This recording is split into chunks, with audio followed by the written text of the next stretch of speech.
सातगाव पठार नवरात्रोत्सव भाविकांचा उत्साह. पेठ.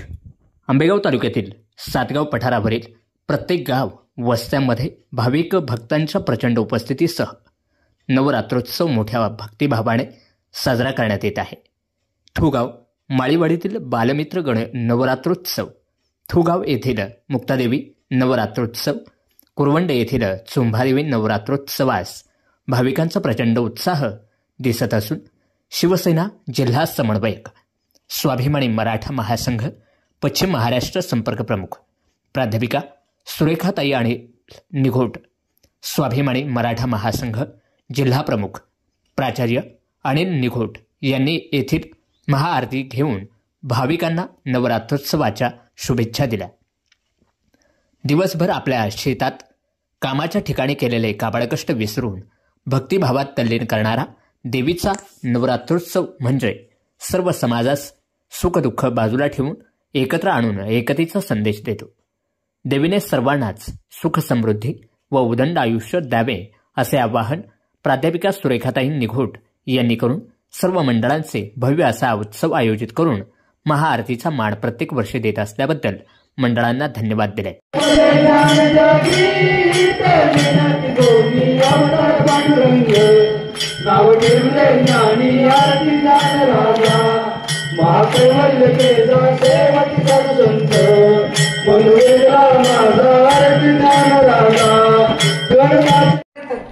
आपल्याकडं हातात माझ्या काही नसताना नटवाले आजीबाई तुम्ही माझ्यासाठी खूप गाणी गायली मला माहिती आहे, पण त्यावेळी माझ्या हातात कोणतेच अधिकार इतके नव्हते.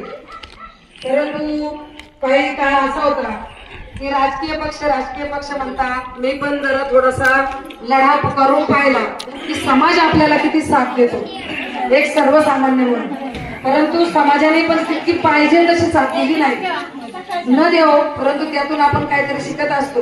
परंतु त्याचा फायदा असा झाला की वरिष्ठ पातळीपर्यंत आपली दखल घेतली गेली आणि आज मी पुणे जिल्ह्याची जिल्हा समन्वयक म्हणून काम पाहते. त्याचबरोबर पूर्ण आंबेगाव तालुका दक्षता समिती आणि अन्नधान्य पुरवठा या दोन्ही गोष्टी माझ्या ताब्यात आलेल्या आहेत. आतापर्यंत ज्या रेशनिंगसाठी तुम्हाला रेशनिंग कार्ड नाही किंवा रेशनिंगसाठी झगडावं लागतंय किंवा रेशनिंगचा पुरवठा व्यवस्थित होत नाही, 4 नाव आहे 2च लोकांचं भेटते, या गोष्टी ज्या व्हायच्या आतापर्यंत मला अधिकार नव्हते, परंतु इथून पुढे मला ते अधिकार आहेत. दक्षता समितीत कोणाची काय कामं अडतील म्हणजे पोलीस स्टेशनची काय असतील तक्रारी असतील किंवा महिलांच्या काय अडचणी असतील, पक्ष विचारात घेऊ नका किंवा कोणताही राजकीय विचार मनात न आणता आज तुमची सुरेखाताई पहिली होती तीच आहे, आजही आहे.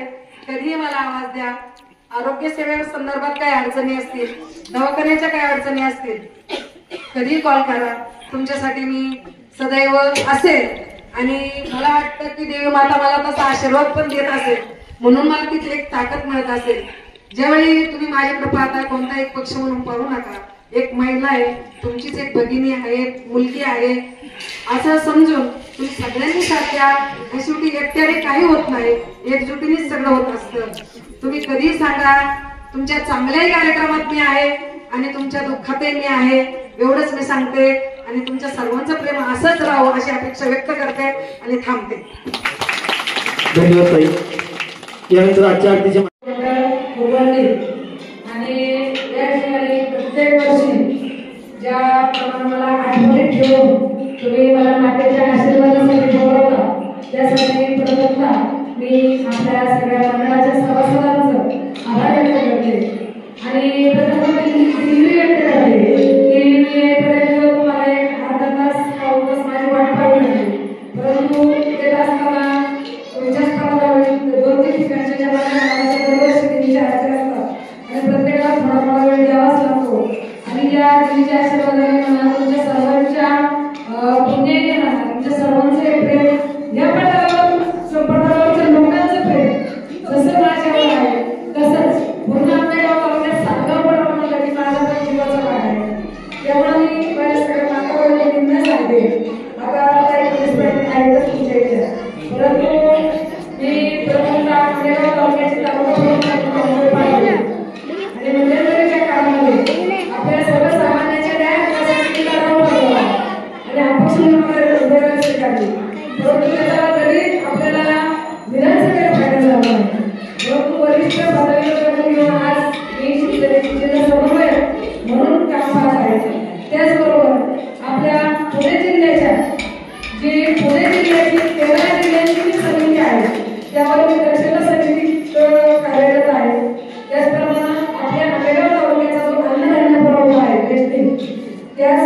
सुद्धा माझी निवड झालेली आहे.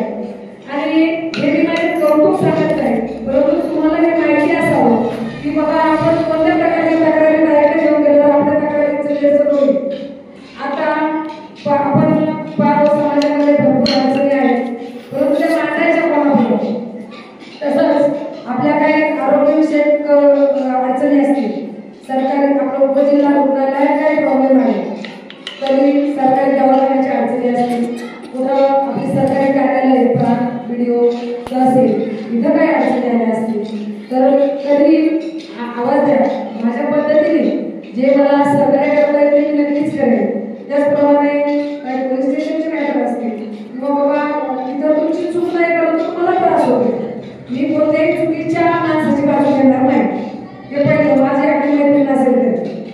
परंतु जर तुमच्यावर अन्याय होत असेल तर नक्कीच मी तुमच्या बरोबर असेल. आणि मी माझ्या या कौमारी मातेच्या चरणी आज माझ्या आई भवानीच्या चरणी फक्त एकच मागणं मागते की या माझ्या सर्व माता भगिनींना, या माझ्या सर्व बंधूंना निरोगी आणि उत्तम असं आयुष्य लाभो आणि सर्व असेच आनंदात एकत्रित येऊन असा उत्सव साजरा करू.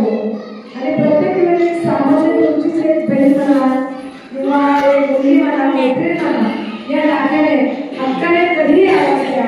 मी तुमच्यासाठी सदैव तत्पर असेल आणि ज्या पद्धतीने मला जेवढं तुमच्यासाठी सहकार्य करता येईल ते मी नक्कीच करण्याचा प्रयत्न करेन.